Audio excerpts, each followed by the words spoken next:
बच्चों, आज हम पढ़ेंगे वेग स्थिरांक तथा साम्य स्थिरांक पर ताप का प्रभाव। तो पहले हम पढ़ते हैं वेग स्थिरांक पर ताप का प्रभाव। वेग स्थिरांक पर ताप का प्रभाव। हमने देखा कि वेग स्थिरांक क्या होता है, के बराबर होता है अभिक्रिया का वेग यदि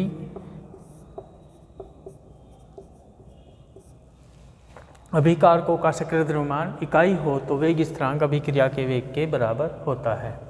तो यदि हम ताप बढ़ाते हैं तो अभिक्रिया का वेग बढ़ जाता है, क्योंकि अणुओं की आपस की टक्करें बढ़ जाती हैं। तो इस वजह से अभिक्रिया का वेग बढ़ जाता है, तो इस वजह से वेग स्थिरांक भी बढ़ जाता है। इसका मतलब ये है कि ताप बढ़ाने पर वेग स्थिरांक का मान बढ़ जाता है। इसमें एक चीज़ और हम देखते हैं कि 10 डिग्री सेल्सियस यदि हम ताप वृद्धि कर दें तो अभिक्रिया का वेग लगभग 2 गुना हो जाता है। तो इसी वजह से वेग स्थिरांक का मान भी लगभग 2 गुना हो जाता है 10 डिग्री सेल्सियस ताप वृद्धि से। जो हम 10 डिग्री सेल्सियस ताप वृद्धि से वेग स्थिरांक को देखते हैं, वेग स्थिरांक का अनुपात देखते हैं, तो उसको हम ताप गुणांक भी कहते हैं। मतलब इसका ये है कि यदि हम देखें 10 डिग्री सेल्सियस जैसे K1 है, ये T1, और 10 डिग्री सेल्सियस ताप वृद्धि कर दी तो K2 हो जाएगा लगभग 2T1। तो यहाँ पे जो K1 अपॉन K2 होगा या K2 अपॉन V1, क्योंकि ये ज़्यादा है तो K2 को ऊपर रखेंगे यहाँ पे, K2 अपॉन K1 जो होगा वो लगभग 2 होगा 10 डिग्री सेल्सियस ताप वृद्धि पर, लगभग 2। तो इसको हम कहते हैं ताप गुणांक भी हम इसको कहते हैं। यानी जो 10 डिग्री सेल्सियस ताप वृद्धि पर जब हम वेग स्थिरांक देखेंगे तो वो जो अनुपात आएगा उसको हम ताप गुणांक भी कहते हैं।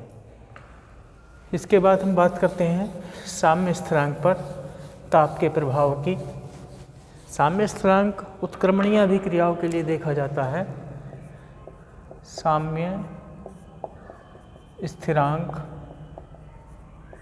पर ताप का प्रभाव, और हम पढ़ते हैं साम्य स्थिरांक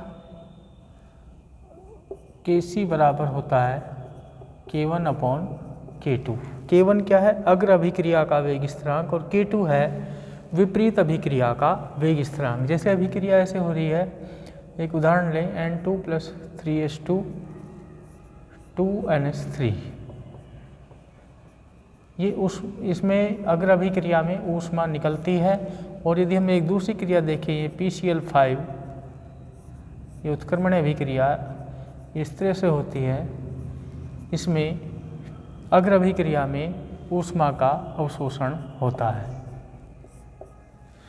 तो जब हम ताप बढ़ाएंगे, ताप बढ़ाने पर क्योंकि ये ऊष्माक्षेपी अभिक्रिया अग्र अभिक्रिया में ऊष्मा उत्सर्जित हो रही है, तो K1 का मान उतना नहीं बढ़ता जितना K2 का मान बढ़ता है, क्योंकि विपरीत अभिक्रिया फेवरेबल है। ऊष्मा विपरीत अभिक्रिया में चाहिए, विपरीत अभिक्रिया होने के लिए, तो K2 का मान ज़्यादा बढ़ता है K1 की तुलना में।